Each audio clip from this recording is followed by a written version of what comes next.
Michael, why do Chelsea want Victor Osimhen? There are so many reasons why Chelsea would want Victor Osimhen. He's a player that, when it comes to strikers in world football, he's been on the edge of or tip of everybody's tongue for the last 3 or 4 years. And you can see that with the statistics over the last 4 years since he joined Napoli. He first came to my attention at Lille 5 years ago. He scored his first ever Champions League goal against Chelsea, ironically. And he's just improved year on year. You look at his first season, scored 10 league goals. Next season, 14. And then his breakout year, 22-23, where he scored 26 league goals in 32 games, was Napoli's best player and spearheaded them to a Scudetto title. And that's really when, like Dan touched on, he was front runner for all the top teams in terms of that top transfer that are going to take teams over the edge or over the top when it comes to strikers. Last season, he struggled a little bit when it came to consistency, availability and goals. He went to AFCON. He was a big part of the Nigeria team that made it all the way to the final of AFCON, but he only scored 1 goal in that competition, which was a bit of a disappointment for a striker that everybody was there to see, one of the biggest names at the competition. He did a lot of the hard running and the dirty work for Nigeria, but he failed to find consistent goal-scoring form. And that was the story of the season last year, as well as picking up a hamstring injury that kept him out for a month and a half. So Victor Osimhen didn't necessarily have his best season last year, and that's the reason why maybe there's not too many top teams that are looking to sign him. But if you look at Chelsea's options last season when it came to strikers, you see that a lot of the work was done by Nicholas Jackson. He was a man that led Chelsea in terms of strikers for goal scoring, 14 goals in 35 games, which is not a bad return for a striker playing his first season of Premier League football. A striker playing his second season of first-team football. Chelsea signed for Villarreal with not much expectation, and he managed to exceed it despite the fact that we saw some performances and we saw some misses of opportunities in big games that lingered in people's minds. He really found his feet towards the back end of the season, not only operated down the centre for Chelsea, but also operated out wide on the left-hand side.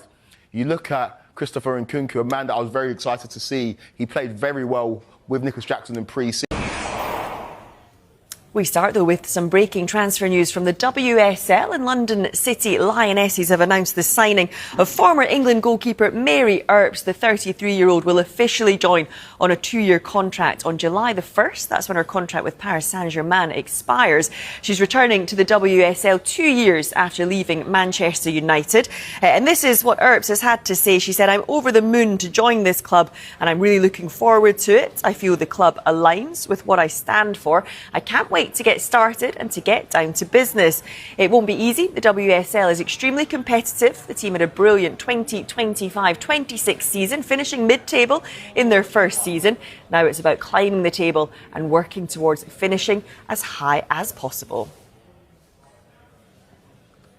I think I described it last night, and I think that they obviously weren't happy with what happened in the first half. There was maybe a little bit of lack of control from moving away from the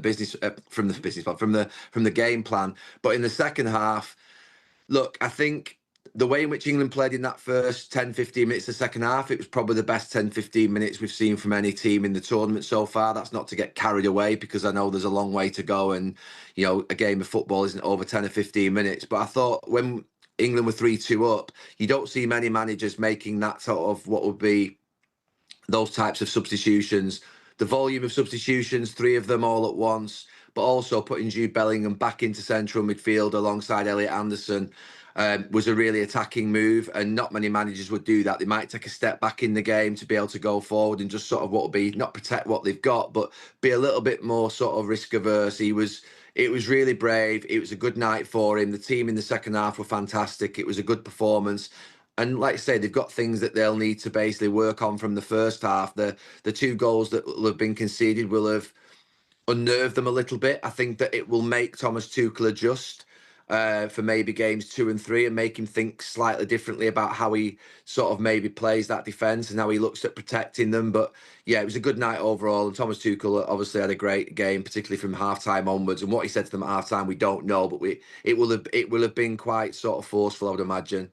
Yeah, it's interesting, isn't it? I mean, the funny thing is it feels like we can't second-guess him at all, not even with his team selection in terms of his substitution, what he's going to do, his in-game management. I do want to talk to you about that punchy display from Anthony Barry that you called it, because I just want to ask you how the players would have felt after perhaps even they wouldn't have heard it at half-time perhaps, but after hearing it after the game? What would they have felt after that, do you think?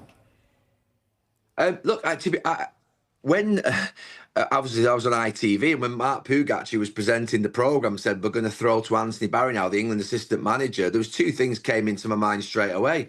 One was, why is the assistant manager doing an interview at half-time? It's quite unusual. And secondly, usually it would be just the vanilla stuff that basically sort of doesn't say much, you know, a little bit odd. But look, I thought it was very good. I mean, very good for us in the sense it gave us an insight into the, I'm not going to say anger in the England coaching camp about the first half, but certainly the fact that they weren't happy. You know, he was very direct. He was quite blunt.